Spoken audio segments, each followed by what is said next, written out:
essa situação do Tite, do Flamengo, digamos, pressionar não só os adversários, mas também a seleção brasileira, ela surgiu o ano passado e ela vai ser muito latente esse ano. Porque, em tese, a seleção tem que jogar mais com o principal clube do seu país, mas não é o que está acontecendo. E hoje, a dinâmica, a qualidade dos jogadores do Flamengo me parece até mais simples se você tivesse uma Copa do Mundo amanhã, para jogar amanhã.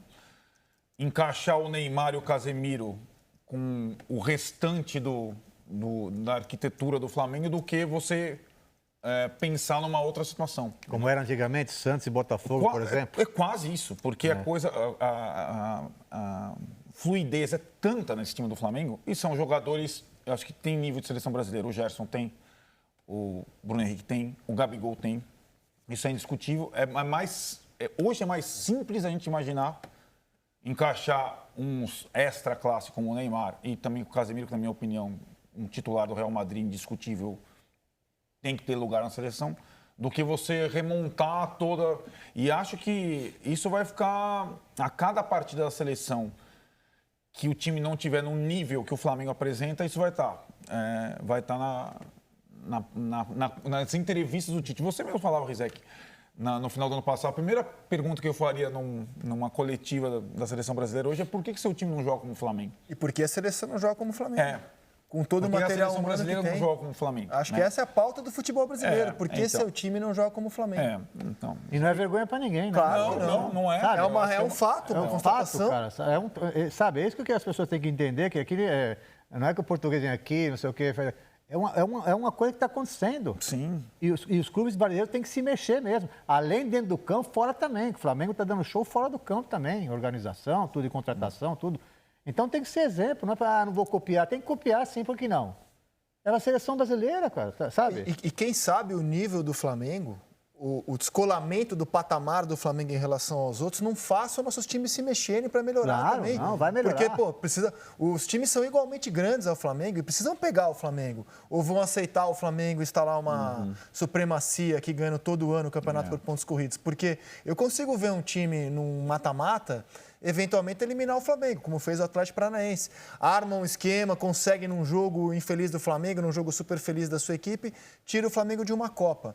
Mas nos pontos corridos, com esse elenco e essa qualidade de jogo do Flamengo... Pontos corridos ganha quem tem plantel, é muito difícil. Tem que ter plantel. É muito difícil. E o Flamengo tem o melhor hoje. O melhor, não tem como discutir. O melhor, a melhor ideia de jogo. Vai ser difícil. Por isso que os caras vão ter que fazer, eles estudam, vão ter que estudar muito mais.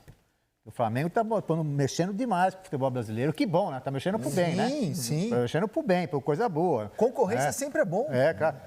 Tá ganhando e tá jogando bem, né? Exato. É gostoso de ver o Flamengo jogar. Eu, pelo menos, se sou dirigente hoje do São Paulo, do Corinthians, do Fluminense, do Grêmio, do Inter, eu estou incomodado. Que isso aí fala, pô, meu time precisa chegar lá. Como é que a gente vai fazer para enfrentar o Flamengo esse ano e ano que vem? Espero que o Flamengo esteja despertando essa pergunta em todos os times grandes do país. O único que pode derrubar o Flamengo esse ano, derrubar entre aspas, é o Tite se convocar todo mundo para a Copa América. Então, tem isso. É o único. Não tô lançando isso, o torcedor do Flamengo me perdoe, mas acho que é quase uma evidência.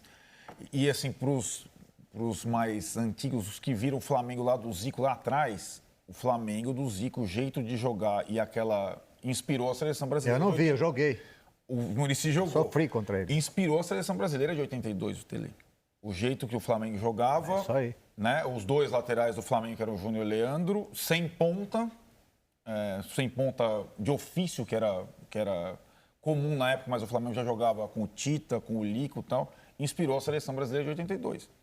A seleção brasileira de 82 foi inspirada na forma do Flamengo jogar. E pode acontecer de novo, por que não? Não é nenhum demérito, nenhum vexame. Nada. A seleção espanhola não se inspirou no Barcelona para fazer a sua era vencedora? Sim, sem dúvida. Se você estuda a história do futebol brasileiro minimamente, é óbvio que esse Flamengo não é o melhor time da nossa história. A gente já teve o Santos do Pelé, o Botafogo do Garrincha, o São Paulo do Telê. Só que... O próprio Flamengo do Zico. Flamengo do Zico, que era melhor do que esse, sem nenhuma dúvida. Só que... esses times tinham uma concorrência. O Santos do Pelé fazia jogos duríssimos com o Palmeiras do Ademir da Guia, foi derrotado pelo Cruzeiro do Tostão, pelo Bahia em 59, eram jogos duros, fez duelos épicos contra o Botafogo do Garrincha. Depois a máquina tricolor nem conseguiu ser campeão brasileiro. Teve o Inter do Falcão nos anos 70, tricampeão brasileiro, que também teve grandes adversários. O São Paulo do Telê, que foi campeão brasileiro em 91, da Libertadores em 92 e 93, campeão do mundo em 92 e 93. Tinha o Palmeiras da Parmalat como um grande adversário. Hoje, talvez seja a maior diferença de um grande time para os outros, porque eu não estou vendo adversário. O Flamengo do Zico tinha o Atlético Mineiro, do Reinaldo, Cereza e Éder, e Paulo Isidoro, Luizinho. Né? Tinha uma concorrência. Tinha o Grêmio, depois de 83. Esse Flamengo, hoje, você não vê adversário para esse Flamengo. Então, longe de dizer que é o melhor time da história, porque não é. Mas talvez seja uma das maiores, se não a maior diferença que a gente já teve de um time para os demais, hein? Sim, eu concordo. Ou estou viajando? Está em outro Não patamar. Está em outro É uma diferença muito grande, cara. Eu nunca vi, assim, um time... Você ter um time tão melhor do que os outros no futebol brasileiro. Eu nunca vi. Sabe o que é o mais interessante, principalmente esse começo do Flamengo? Porque isso aconteceu comigo. A coisa mais difícil quando você começa a conquistar é você convencer as pessoas que tem que voltar a conquistar novamente. É muito difícil isso. É de manter a mesma pegada, de manter o mesmo ritmo. E esse começo do Flamengo está mostrando isso, ou seja, que ficou para trás o que eles ganharam. Isso eu acho legal, né? Que o Jesus está fazendo, ó, moçada, é o seguinte, acabou, hein? Aquilo que nós ganhamos acabou. É de novo. E esse começo está mostrando isso, cara. Que os caras querem e querem e querem. E isso é muito difícil, porque o jogador brasileiro se acomoda. Não é só o jogador brasileiro. O brasileiro tem um bom resultado em qualquer área e fala, pô, tô beleza, sou fera, não preciso correr mais. Você pede para treinar 2 vezes por dia. Pô, professor, 2 vezes por dia, sabe? Eles começam a fazer assim. O bife já não serve, o ovo está mal passado, aquelas coisas que tem no futebol, né? Aqueles negócios que o cara, quando ganha, fica meio impossível, né?